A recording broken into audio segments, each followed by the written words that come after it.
വിശന്നു വളഞ്ഞ ഒരു ചെന്നായ ഇര തേടി അലയുകയായിരുന്നു. കുറെ നടന്നിട്ടും ഒന്നും കിട്ടാതെ നിരാശനായിരിക്കുമ്പോഴാണ് അവൻ ആ കാഴ്ച കണ്ടത്. ഒരു കുതിരക്കൂട്ടം. പുല്ല് തിന്നുകൊണ്ടിരിക്കുന്ന കുതിരകളെ കണ്ടപ്പോൾ തന്നെ അവന്റെ വായിൽ വെള്ളമൂറി. കൂട്ടത്തിലെ ചെറുകുതിരകളിൽ ഒന്നിനെ കിട്ടിയാൽ ഇന്നത്തെ കാര്യം കുശാലായി. പക്ഷെ എളുപ്പമൊന്നുമല്ല കുതിരയെ പിടിക്കാൻ. അവരുടെ ഒപ്പം ഓടിയെത്താനൊന്നും ചെന്നാക്കാകില്ല.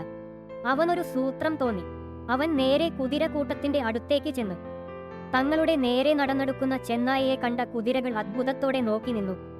ചെന്നായ അവരോട് പറഞ്ഞു, ഞാനൊരു വൈദ്യനാണ്. നിങ്ങളുടെ കൂട്ടത്തിലെ ആ കാണുന്ന കുതിരക്കുട്ടിക്ക് കാലിൽ മുടന്തുണ്ട്. ഞാൻ അത് ശരിയാക്കി തരാം. കാൽ കാണിക്കാൻ തിരിഞ്ഞു നിൽക്കുമ്പോൾ പിന്നിൽ നിന്നും ആക്രമിക്കാനായിരുന്നു ചെന്നായയുടെ പ്ലാൻ. ഓഹോ, താങ്കൾ വൈദ്യനാണല്ലേ? ഞാൻ ഒരു വൈദ്യനെ കാണാനിരിക്കുകയായിരുന്നു. എന്റെ പിന്നെ കാലിൽ ഒരു മുറിവുണ്ട്. കൂട്ടത്തിലെ ഒരു കുതിര പറഞ്ഞു. അതിനെന്താ, ഞാൻ ശരിയാക്കി തരാം. കൂട്ടത്തിൽ നിന്നും ഇങ്ങോട്ട് മാറി നിന്നോളൂ. വലിയ കുതിരയാണെങ്കിലും തനിക്ക് അടിച്ചു വീഴ്ത്താമല്ലോ എന്ന് കരുതി ചെന്നായ പറഞ്ഞു. കുതിര മാറി നിന്ന് തന്റെ ഇടത്തെ പിൻകാൽ ഉയർത്തി. ചെന്നായ അതിലെ മുറിവ് പരിശോധിക്കുന്നതായി അഭിനയിച്ചുകൊണ്ട് കുതിരയുടെ പിന്നിലെത്തി.